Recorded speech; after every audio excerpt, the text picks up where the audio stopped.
So now I'm going to do the apple fennel salad while you're slicing that. So this is a very simple recipe. We did a little bit of shallot with some cider vinegar, let that sit just for about 10 minutes. Then we start adding some of the other ingredients to that. We have some horseradish.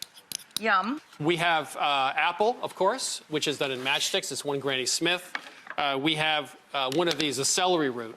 And then finally, we're going to do some fennel and just slice it like that. And it works great. Beautiful. There you go. Makes you look like a pro. Again, we have mint and parsley. We have some ground nuts, of course. Of course. Delicious. Yeah. You need texture and balance. And I'm going to use my hands with a little olive oil. 3 Two tablespoons. most useful instruments in your kitchen are attached to your arms, as my mother always said.